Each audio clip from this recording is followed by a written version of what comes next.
Hi, Internet. Monday morning quarterback segment coming momentarily. Stand by for radio.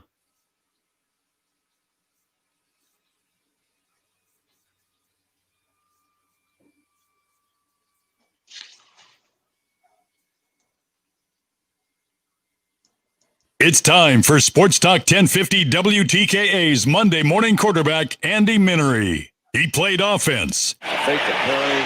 Navarre's got him wide open. Touchdown, Mignery. He'll walk in. How about that for Andy Mignery? He played special teams. This time, Andy Mignery handling the punt. And it's going to be down at the 2. 46 yards of perfection. A terrific punt by Andy Mignery. He's our Monday morning quarterback, number 14, Andy Mignery, on Sports Talk 1050 WTKA. The Ticket. And we are back, folks, here on the Michigan Insider. Sports Talk 1050 WTKA, online at WTKA.com. Sam Webb, Ira Weintraub on the other side with our Monday morning quarterback, Andy Mignery. And Andy, you've been doing this. Good morning. I shouldn't just jump right in, but, let's make this all one breath. Good morning, Andy Mignery. You've been doing this long enough for this to really register with you. Watching that game Saturday made me feel like back in 2010. Remember when Wisconsin came in and just ran it down Michigan's throat, and you just felt like there was nothing that they were going to be able to do to stop it, and it never stopped until the end of the game. That's how Saturday felt to me. Yeah, Sam, you're right in, and you're right on, and it's great to be on the show. It's frustrating to prepare for this show like I always do. It's not easy, and look, this team, they have a leadership crisis. They have a identity crisis. Their character right now and the way they conduct themselves. We were talking before the show, Sam, before we jumped on, and you brought up a good point just in regards to leadership. And we're in a situation now in a pandemic, fighting through all the obstacles that every team has to fight through. And if you don't have the right leadership starting out the season and things really fall apart in the middle of the season like we're seeing, it's going to be really, really difficult to pop that train of leadership back on the tracks. In fact, I don't know if it's going to happen. I hope it does. But leadership, when you have a crisis in leadership, as we know in business or family and different teams we've been on, it doesn't change overnight. And it is sad what I'm seeing. I wish these kids well, that they can come together some way, some happen. There's a disconnect, right?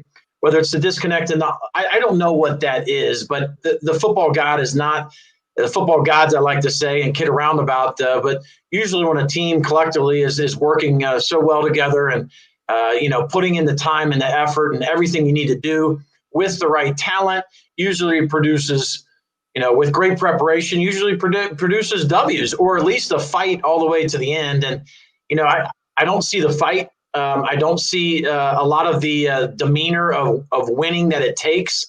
It starts from the first play. How sad is this? You get spanked by Indiana. You have 6 more days to let that digest. You prepare for Wisconsin, who's only played 1 game in 11 months. They had 2 weeks off, or they couldn't even practice. You're like, wow, we can definitely do some good things here. And we start off with the interception. And look, that happens. It was a good throw. The tight end didn't go for the ball, go after the ball, come back to the ball on that crossing pattern. It was tipped, I think, just by the inside, on the backside of the offensive player that tipped that ball that you remember. So that was our first play, and that just a first play from scrimmage in the big house in a big game to throw an interception. Okay, that's once in a few thousand plays, right? But then you come out with the next series after they score a touchdown, like, all right, we got to go down the field and score. And then you have an offsides penalty. You jump off sides. What is this? The first 2 plays just tells you what's going on, where it's just it's really, really sad. However, the only good news is hey, did you see where Pfizer or Moderna came out with I'm laughing, but that's actually a really I mean, that's fantastic. That is fantastic. It's like the only thing that we can bring up with good news right now. Yeah. That is. Trust me, what we're talking about, a game and crisis of leadership with a football team. I am thankful to be able to. That's trivial by comparison to the crisis we're dealing with on the what's outside. going on with you raise a great point about perspective. As bad as how we think things are on the football field, things in real life are much worse, and we got some good news along those lines. But as you look at how they come back, because I'm gonna be honest with you, Andy, and we need to acknowledge that they are missing a lot of pieces. They a lot more pieces even from when they started at the beginning of the season. Forget for a second Nico Collins and Ambry Thomas aren't there. They go into this game without their 2 starting tackles, and they go into it without their 2 defensive ends, and Aiden Hutchinson and Kwity Paye, which are 2 of their captains. So I didn't have much hope in them winning this game. I'm gonna be honest. I very little chance that they were going to win was my take before the game, but how they looked was important. How that loss happened. Not to say that it was ever going to be acceptable, but if you saw them compete, if you saw them fight, if you saw it be a hotly contested game, you might not like the outcome. Might not be okay with it, but that's one that you can look yourself in the mirror and say, okay, I gave my all. But by halftime, it's 28-0. And I found myself at halftime saying, I just want to see them fight the rest of the way. I just want to see them compete the rest of the way. And that's a terrible thing to have to say while you're watching this team and these guys that we love. It sucks to have to say that, but that was how I felt. And listening to the comments after the game from coaches and players, it's not like we're seeing ghosts. I mean, that sentiment that I felt, that I imagine a lot of fans felt watching it, is warranted because the players themselves and coaches themselves can see it too. Completely agree. We've had 39 people transfer recently from Michigan. It's a major disruption from a locker room perspective, from a pipeline of talent and young talent, and growing that and converting that to a starter on Michigan's field. And you just got to wonder. Here's Wisconsin, and the kids that they recruit. It is obvious that they love Wisconsin. They can't wait for their time as a starter. They buy into the program at Wisconsin. Over the last 6, 7 years, 10 years, how many times has Michigan beat Wisconsin on the recruiting trail at the end? And the first Wednesday in February, when they sign and they rank the recruiting classes, how many times has Michigan beat Wisconsin, Sam? You know better than anybody. In the last 10 years, not even just Harbaugh, 6 years here, or 5 years in recruiting classes. If you had to guess, how many times? Well, in the last 6 years? 6 years. Let's call it 6 to 10 years. Yeah, the only times, so I can remember Michigan losing to Wisconsin in 2010. I remember Michigan losing to Wisconsin last year. That's where I'm going. I guess where I'm going, sorry, I didn't frame that question. How many times in the recruiting trail? I lost one time in recruiting, not once.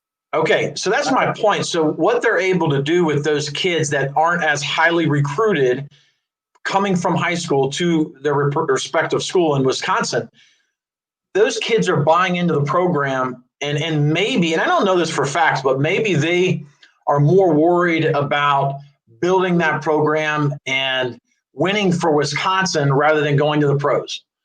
I'm speaking out loud here because when you watch them, they collectively move as a unit and they buy into the identity of that team, where that offensive line, they say to themselves, stop us. They've had 4 kids with 65 or plus more yards. They rushed for over 340 yards on our Michigan defense. And that's just sad because at the end of the game there, they just wound down the clock, and it was raining. It was cold. It was a late, early November late night. And I think, they were trying, but it wasn't even nearly enough of what we couldn't even stop them. And they could have lined up and done what we call a gap scheme down, build an offensive wall, Wisconsin. And they could have just continued to demoralize our defense. And that's just, it's sad, but that was reality. And in order to make change, you've got to face reality. No doubt. It sounds like that's what they were doing after the game. Now, what does that mean in the way of improvement, in the way of practice? I can only tell you how the comment struck me and what I think they're going to do in the afternoon. When your head coach comes out with the kind of candor, because you play for Lloyd Carr.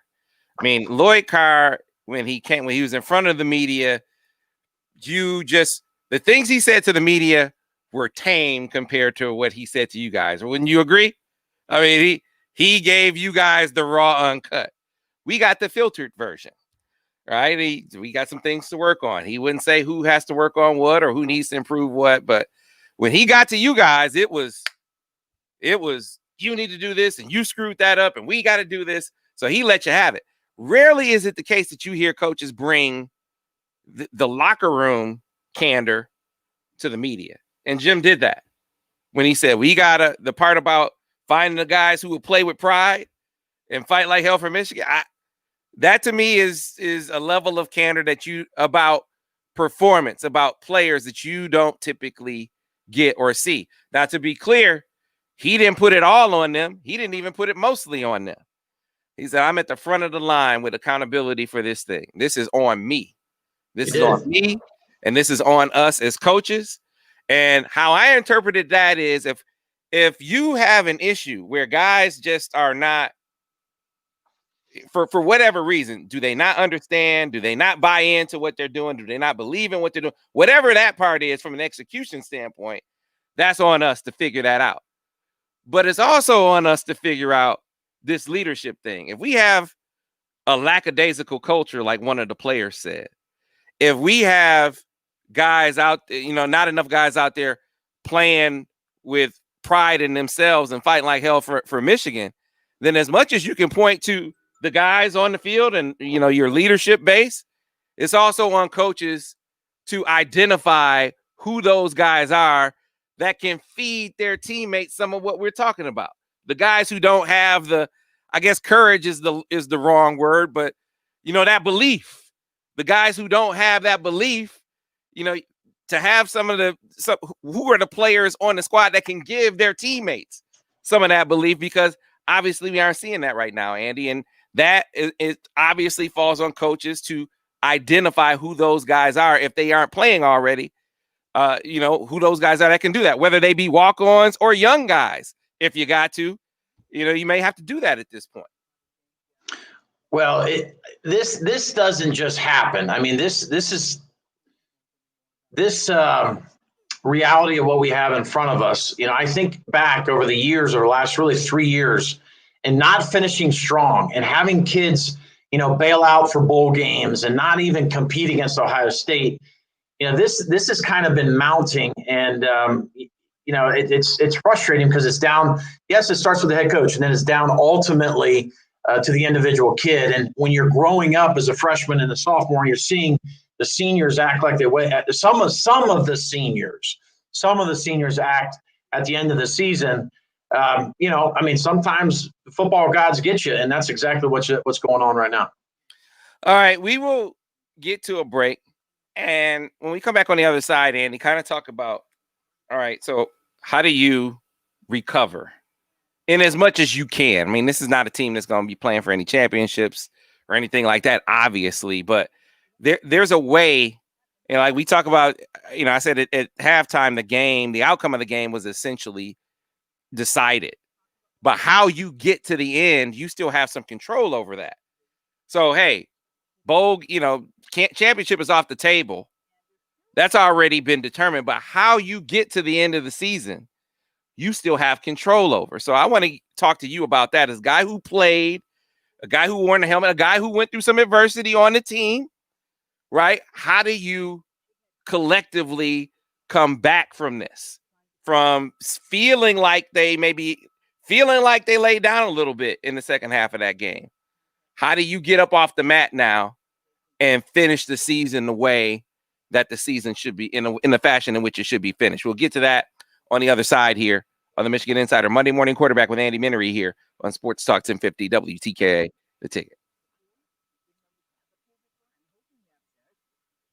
Clear on the radio. All righty. When is it not oak pruning season? My understanding is now is oak pruning season. I guess you don't prune them year round. I don't know enough about trees to be able to say that, Andrew. Yeah, Mike explained it one time, actually, didn't he? He explained like it's the time of year when they're closest to some. I don't remember what he exactly said, but yes, the fall leading to winter is specific for a reason. What did you think of changing the subject, Andy? What did you think of JJ McCarthy and his perspective, his take on things, on Michigan struggles, and the firmness of his commitment despite how they're struggling on the football field? How did you take that? Well, I did listen to it, and I was impressed. I mean, he is mature way beyond his years at this point. I think he'll be a great addition. Some of the verbiage he used, viewing this team's adversity, I was really encouraged, and I was thinking to myself, goodness, this guy has some great days ahead from just a pure – I haven't even seen the kid, live one-on-one, but from a mindset, he's got a chance to be a great winner and have people, rally behind him, because there's so many kids at 18 to 22 years old, they will follow a great leader. And if you have the gift of leading in the locker room and outside the locker room, you got a chance. It just takes a lot. So I was really encouraged. What's difficult for me to see and watch is a lot of times these young kids are thrown in before they're ready. They may have the mindset, they may have the leadership skills, but they don't have the leading on the field by making the right plays yet. Mm-hmm. So I just hope that he's going to be able to be nurtured and coached in the best possible way, and be ready when he does hit the field. We do have some time of people playing in front of him to get him ready. Yeah, so it's also a very interesting dynamic at play, because Joe clearly got rattled in this game. I could point in the last 3 games and say there was more good than bad. In this game, that just wasn't the case. I mean, he was bad. Right. And to get pulled, now think about this. To get pulled, things are not going well, and they have a conversation, before that, like, hey, are we going to do this? Because what that signals to a quarterback is confidence, and the eyes grow of like, what just happened, right?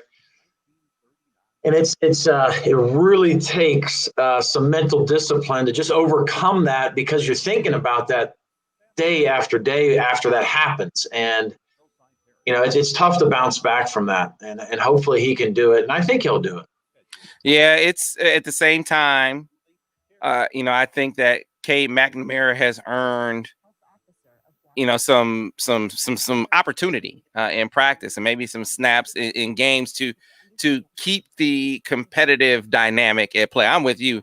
It's not, you don't bail on a quarterback after one game in which he struggles as mightily as he did.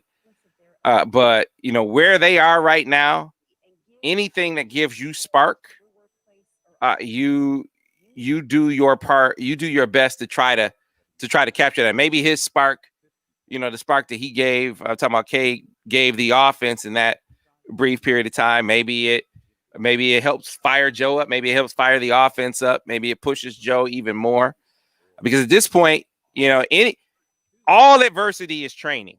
Even competitive adversity in practice, as far as I'm concerned, is training for him, because that first interception where his captain drops the ball on him, you could see it do a thing from that to the offsides, and then the interception the second interception was, that's where when Jim goes to him and says, "Are you okay?"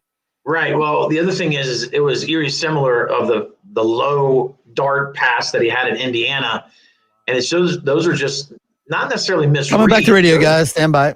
Those are flat out miss. So we can talk a little bit about also the other thing I want to talk about with Joe Milton is, is he getting time to read the defense and understanding the drop back progression game?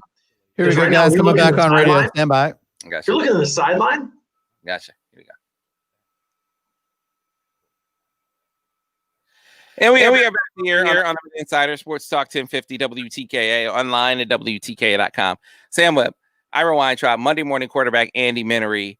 So, Andy, before we get into the bounce back, because, look, there are games left on this schedule. I mean, the season hasn't been canceled.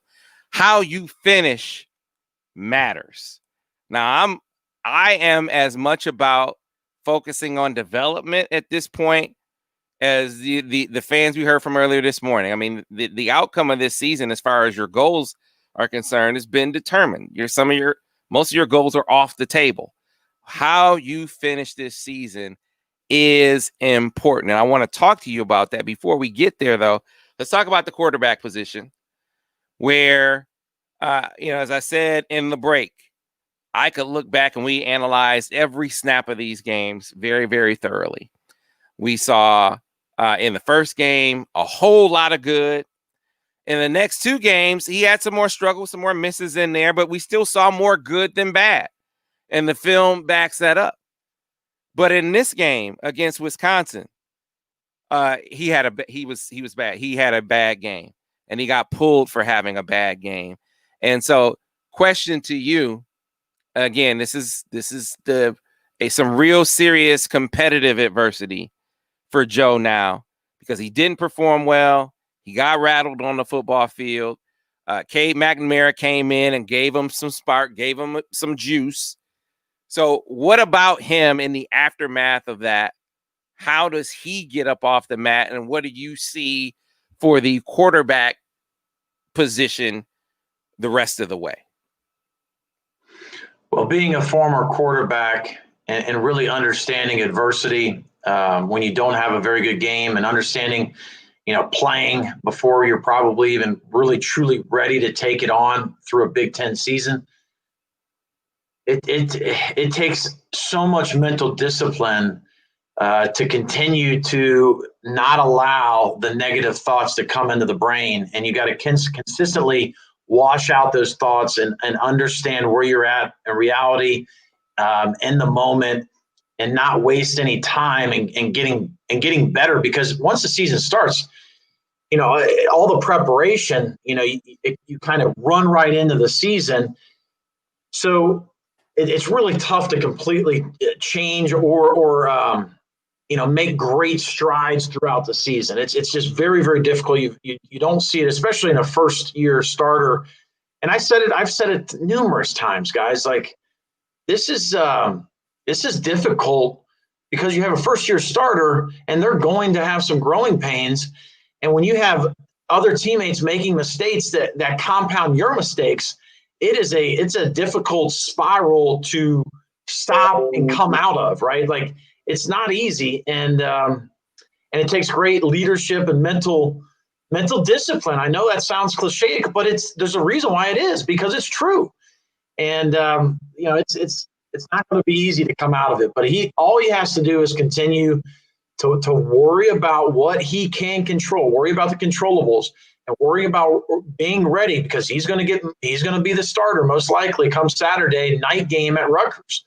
And he's got to be ready to go and make the passes and have everybody else rally around him, kind of like they did at Minnesota, because going forward, you got to beat the teams you're supposed to beat. It's going to be difficult to win any game going forward, especially with the film that each opposing team that we're going to go against, and they have that film of knowing that they can rattle Joe Milton. It's going to take an extreme amount of discipline and positive thoughts to come out of this, because you can go in the tank mentally as a young kid pretty easily. So he needs to have a great mentors around him and people speaking with him in this modern time that he needs to adhere to and come out of it. And so, It's just so much that goes into when you face with reality and being pulled as a young starter, first year starter. It's going to be tough to come out of, especially with the last three games. And so I wish him the best that he can do it. And I would love to talk to him and just give him some positive reinforcements and talking points, because that's what you need. Mm-hmm. Yeah, no struggle, no progress, right? And they collectively struggled mightily. They have 43 plays in the game. They cannot run the football. It puts a lot more pressure on young, unproven quarterbacks. It's against that backdrop that I bring up Cade McNamara, who, granted, the game was already pretty out of hand, but he did get in there and he gave the team a spark and a lift. So it sounds like that at the very least is going to intensify the competition at that position in practice, if not garner some snaps in games if Cade keeps it up. I just think, look, congratulations to the backup quarterback. It's not easy to do that in a cold November night when it's raining out, to go in there and throw some dimes right away, throwing the ball and not, handing off the ball a couple times to try to get some yardage and your wits about you and the butterflies to settle. So, yeah, kudos to him. And Harbaugh's kind of always done that for the last 6 seasons now, of throwing somebody in there, getting a young quarterback some reps and allow him to throw right away and kind of get that and break that ice right away. And he did it beautifully and just threw some great passes. But he's going to be young too. That's not the answer right now. I mean, there's a reason why Joe Milton's a starter and going into camp and through the season. They obviously are seeing something, a lot more talent or whatever it is. But if anything, it just needs to continue to wake up Joe Milton of what he needs to do to bring the State Street, where Schembeckler Hall, we always call it the State Street practice field, down to Main Street in the big house. So, I think the last thing we need is everybody saying, hey, it's going to be a controversy. It's going to be a battle of who's starting. If anything, most likely Joe Milton's going to be the starter going forward the rest of the season, unless he completely craters mentally. And that's been known to happen too. I just hope that doesn't happen to him. But he just needs the team to continue to rally behind him, and he needs the reps. I mean, if anything, what he doesn't need right now is half the reps given to a younger quarterback of the first team reps. I mean, that just in practice, repetitions, we call it reps. You need as many reps as possible in the time frame of practice with that first team, with that talent. The one thing I look at the current offense, it's been this way for a while now, is a lot of offenses around college football do this. But you have a quarterback that isn't as comfortable in the pocket as he should be and doesn't really have the experience of running clock management when he needs to, especially at the end of the half, and not getting rid of the football. But we don't have the best drop back passing game. He's not as comfortable there. So what do you think defenses are going to continue to do? Force him to go drop back and beat us with the drop back and beat us downfield. And we haven't had the greatest success there. But when you have a quarterback that looks at the defense momentarily, and I don't know necessarily what he's reading before he gets to play from the sideline of going up, everybody's like, hey, we're going to snap the ball. And then a lot of the times of passing downs, you get to play from the sidelines. How much reading is he doing rather than just interpreting and going with the play exactly called, and he knows he's got 1 or 2 receivers that he's going to throw the ball to? I don't know the answer there. And I don't know if it's a run-pass check. Mm-hmm. But in order to succeed long-term in the Big Ten, you have to understand the game. And I know Ben McDaniels, the quarterback coach, is doing everything he can to really, force the knowledge into that kid right now, that young man and Joe Milton, of really understanding the game. But it just takes months and game after game and years to really, really do that. So I just don't know how much he's really reading after he gets to play from the sideline, goes up, gets the snap, gets the clap, gets the snap, and just goes with it. How much progression reading and understanding does he have from a drop back passing game? I don't know that answer. Yeah, it's a check with me system. They, like you see a lot of offenses, they look at the defense, they'll adjust the call based on what the defense looks like, and then it's on him to read some keys once he gets that play in. And we've seen over the first 3 games, we've seen him. We've seen some examples of him get better at that. We've seen some examples of him where it was slow, where he was slow for the recognition or slow to come off of his his first read. I'm thinking of a post route that he threw against cover 2, and you understood what he was doing against Indiana, where he understood where the hole was, and he tried to force it in there. And so you could see him recognizing the weaknesses in the coverage. And that's what I want to see more of in this game. And that just wasn't there. I mean, that second interception was one of a guy who clearly just did not see the field in a more obvious way than the first couple of games. I think of the Michigan State game, Andy, and we dialed this play up. We telestrated this play where he ran into a sack on a flood route and he had a guy wide open in the flat, just didn't see him at all. Next game, similar situation. He read it right, saw it, hit the guy in the flat. So you can see examples of that. And then it just all went to crap in this game. There was just none of that. Well, and how difficult it must be to call plays when you don't have a running game. And next thing you know, they're scoring at will against our defense. It's extremely difficult. I mean, where do we go here? Where do we go there? We're not having success. So it's really difficult to find plays when you're not having success in anything, especially with no running game, to buy some time. And when you have an athletic quarterback and through high school and your early career, you've had success with your legs, it's tough to have that moxie in the pocket and take the time you need you got to have the right progression, right? So, yeah. All right. We'll get you a break. When we come back on the other side, Andy, player Andy, locker room Andy, been through Tennessee bowl game Andy, right? You've been in a place where you had an experience on the field that can leave you feeling like a lot of these guys might feel right now. How do you bounce back? What do you need to do to bounce back?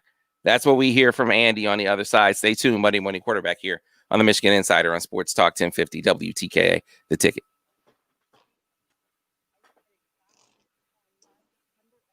Clear on the radio. So when you look at the end caps of the quarters of the game, first quarter and fourth quarter, we were demolished by time of possession. It was disgusting. We had the ball not even 20 minutes, guys. And then they could have ran the ball every single play second half and just completely demoralize our defense. Did you see the walls and the gap down scheme that they put together? Literally, that one touchdown, the north end zone there late in the game, I think it was the last touchdown that put them, or maybe not, I think it was the when they scored the 42 points. Yeah, I mean they had some recognized that a lot Michigan, their slanting tendencies and a lot of over pursuit, and took advantage of it. And frankly, like I said, I also felt like you had an element of just being mentally defeated before the play. And say, I mean, I just didn't see the level of just competing that you want to see at that stage of the game for sure. You could say arguably throughout the game, but definitely in the second half and late. I mean, they didn't run into much opposition at that point in the game. And so now, again, whether it's a young guys especially, if they're physically ready, Andy, I could live with mistakes that are born of inexperience, because at least those mistakes you can say, hopefully they learn from them. But I feel like it's time to start giving those guys, if they're physically ready, some looks. If you have older guys making some mistakes continuously, so we'll see how that goes. Well, here's the tough part of that. You put in younger guys that, from a physical standpoint, may not have been as good as the starters, but you hope that they have, better just, mindset and a heart and giving in everything you can, and they haven't been just crushed mentally. But when you're not the starter of the season, then you get in there and then things don't go well right away. your confidence is even quicker out the door. Yeah, you can. Well, that's where, to me, where coaching comes in, where the coach's judgment come in, and maybe they're questioning that at this point about who they put out there. I'm talking about the guys who physically have shown you, all right, they can at least compete physically. Yeah. And the hindrance has been mentally, they just don't quite have the understanding that some of the starters do. There are guys like that on this roster that physically, they look like $1 million coming in the door, but you aren't ready to throw them out there because you just know they don't quite understand everything. You know, at this point, is that who we're throwing out there? Well, but the guys who do understand everything are making.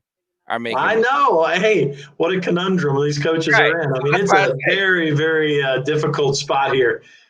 That's why I say give those. The bottom line is give some of those guys, and then lean on some of the guys that have shown you some of that heart. Don McGlynn just pointed out Haskins had 1 rushing attempt. Look, they only had 43 plays on the day. So I get that they didn't have a lot of touches to go around, but that's a guy that I saw still fighting against Ohio State when the game was seemingly out of hand last year.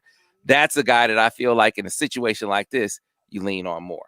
Yeah, I am getting to the point where if you're not getting that many touches to still play 4 running backs and you're not getting 70, 80 plays in a game, you know, it's hard to really get in the groove. That's just my thought. And they all 4 deserve touches. They all 4 deserve to play. Wait, and let me address how much time left in this break, Ira? How much time we have left in this break? We are back in about 25 seconds. So yeah, there was this rumor out there that Josh Gaddis told Dylan McCaffrey to transfer. That's this rumor going out there. It's a bunch of bullshit, is what it is. A bunch of outright BS that doesn't even make sense. As if anyone other than the head coach could tell someone to transfer. It makes absolutely no sense. Well, from a depth standpoint of exactly what we're seeing, it's catastrophic. All right, we're coming back here on radio, guys, for a wrap-up. He may be kicking himself in the butt right now. Coming back in 5, 4, 3.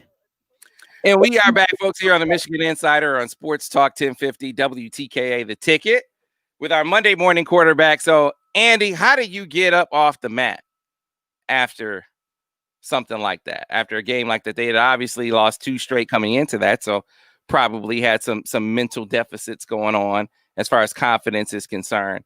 Now you have this game where they just got run over on both sides of the ball. So what's the comeback mentally from that, from a player perspective, from a coaching perspective? What's the next step? Well, you hit it when you framed the question. When you get off the mat, because the team is on the mat. I mean, let's face it, and you have to face reality. And what just happened on Saturday night in the Big House after you get beat by your in-state rivalry, after Michigan State, and then you get beat the way you did it at Bloomington, and then you get beat and going into that game and you get beat the way you did against Wisconsin. It's going to take a tremendous amount of focus and not having dissension, and from a locker room standpoint, because that's the most difficult point when you have adversity at this level. We're not just talking about one bad game here.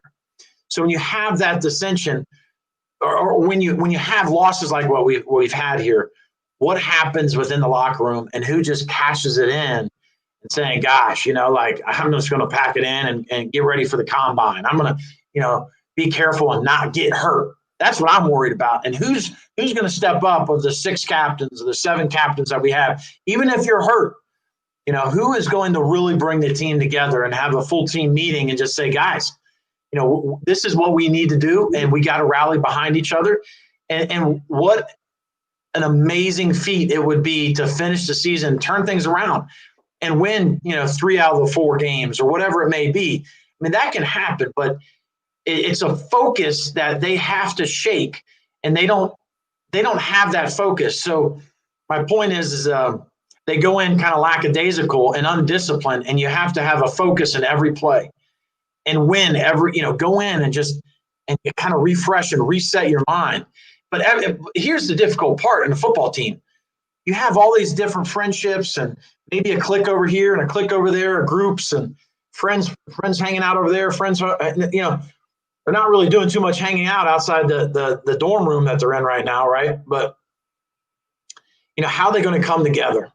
And it starts from top down. I'm sure Harbaugh, and he's already said it starts with him to figure out a way and figure out what is going on, because if they're practicing well that we're hearing, well, you know, so what? We got to bring it. Mm-hmm. I'd rather have a team that doesn't practice very well but plays really well on the Saturdays, you know? Yeah, I mean, I think that's part of it. I think that guys are so when it doesn't happen, when they practice so well and it doesn't happen in the games, you could just see it just completely take the air out of some of these guys. They just don't know how to react when the success they're experiencing on the practice field just doesn't happen on the playing field. And now that this happened for 4 weeks in a row, okay, recalibrate.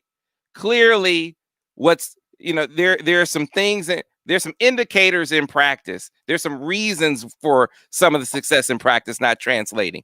For instance, there are a lot of teams that have had success on Michigan's secondary, right? There are a lot of teams that have had some success putting pressure on Michigan's quarterback, right? So who you're practicing against lends itself to why you're having some success. Now, you know, bridging that gap, reacting to it better than they have is a really, really big key. Now, I don't know the answer to how you do that. That's what the coaches get paid millions of dollars to figure out, Andy. So you ask what we need to do differently, and let's just cut right to it, is offensive line and defensive line, and start winning battles. Like, we are not winning the battles in the run game, and we're not moving down the line of scrimmage. We're not moving it forward. That 4th and 1, yeah, we were in a shotgun formation rather than a quarterback sneak or rather than a fullback dive.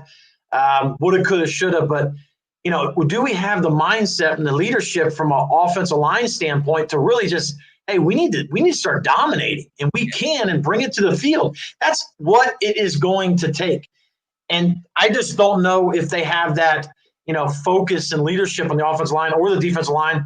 You know, when you're missing your bookends on the defensive ends, but we are just getting smoked in the run game. And when you get smoked in the run game, it goes back to the old time of possession deal, because now all of a sudden a couple of incomplete passes, we get the ball right back to the opposing team, and then they just go right down and score in the running game. You need to have balance. And right now we don't have balance. And this offense is predicated on having balance. And when you don't, and you don't have a quarterback that's confident in the passing game, it's going to continue to be even a longer season. But things got to change. And I wish this team the best. Sam, you're a good partner on this show, man. We work well together. It's frustrating to go through this, but there's a lot of other things going on in life. So, yeah. I wish everybody, this week to be healthy, safe. As we listened to the governor last night, just be mindful, and let's get through this winter, and good things are ahead for this country. We'll see. Thanks a lot, Mr. Mignery, Monday Morning Quarterback. See you next week. All right, see ya. All right, that was Andy Mignery. We got to get to a break. When we come back on the other side, we will catch up with the mayor of Michigan Twitter, our good friend Scott Bell. Get his take. How he's feeling, what he saw. I mean, I think we know how he's feeling, but what does he see next for Michigan? We'll get to that with Scott on the other side here on the Michigan Insider on Sports Talk 1050 WTKA, the ticket, the official voice of University of Michigan Sports, Ann Arbor, a Cumulus station.